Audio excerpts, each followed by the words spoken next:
Monday. Na kulikuwa na Good Friday. Yes. Sasa Good Friday na Easter Monday. Wewe mimi najua ni msomi. Umeshaiona kwa Biblia vitu kama hizo?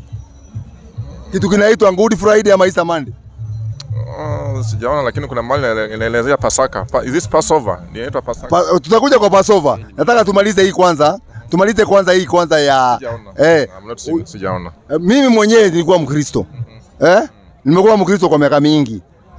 Na mimi siaiona kitu kinaitwa Good Friday ama Easter Monday. It is not there. Hii Easter Monday na Good Friday ilianzishwa mwaka wa 325 CE, Christian era, na mfalme wa Roma, Emperor Constantine Augustus. Yeye ndio alileta historia ya Christmas ambayo hakuna kwa Biblia. Akaleta hii mambo ya Good Friday ambayo iko kwa Biblia. Akaleta Easter Monday ambayo iko katika Biblia. Christmas hakuna kwa Biblia. Hakuna hata Christmas hakuna kwa Biblia, na yeye ndio alilete. Ama wewe umeshaona Christmas kwa Biblia?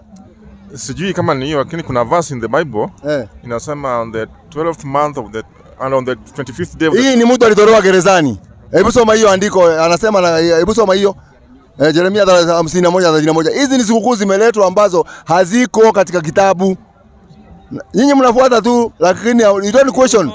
Najua kule kwenyu sio kama kwetu. Unaona sisi Waislamu, sisi masheke wetu ni wazuri sana. Na sisi Waislamu tukiona kitu kinaenda kombo, unaona mtu akata kwa msikiti anainua mkono. Anajibu anauliza ile swali ili aweze kuunderstand. Unaona? Sikia sasa. Hata ikawa katika mwaka wa 37 wa kuhamishwa kwake Yehoyakini mfalme wa Yuda.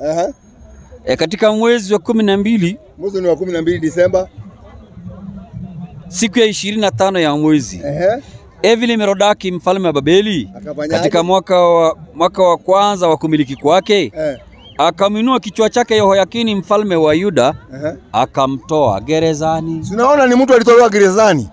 Na mimi najua umekula Christmas sana miaka mingi bwana. Kumbe alikuwa anasherehekea mtu ambaye iko njera. Mtu ambaye Wayahudi wacha nikuelezee vizuri waweze kuunderstand. Wayahudi mfalme wao wakati walivamiwa na ule mtu mnaoitaka Nebukadneza. Mnamuitaka Nebukadneza. Wakati alikuja Jerusalem, akavamia Jerusalem. Akapiga Waisraeli sana na akawaua na akabeba wengine mateka kaenda naye kule Iraq, kule the Babylonians. Walikuwa wanaitwa the Babylonians. Mfalme wao alishikwa akapelekwa huko, akafungwa huko.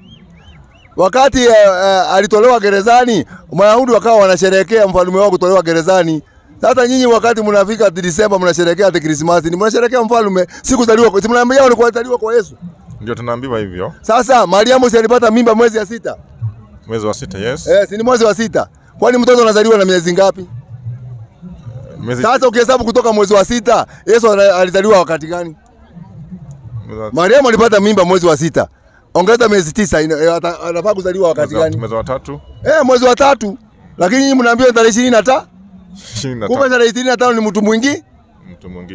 Sasa bwana, hiyo wachana naye bwana. Hakuna haja usihangaike hapo, ulipe basi kutoka hapa uende mpaka huko kwenyu ushago. Unatupoteza pesa mingi. Hiyo pesa ungeweka ulipie mtoto shule Januari. Unaona? Vitu nyingi watu hawajui na hawataki kutafuta, na kwenye unajua kwenye mkubaliwi kuuliza maswali.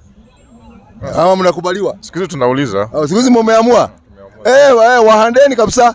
Deal nao. Wewe tuinua mkono sema hiyo, lakini hiyo mchungaji hiyo ni, lakini utasomewa wewe. Utalaaniwa na mchungaji ukianza kumuuliza maswali. Swali lingine. Swali lingine uliza.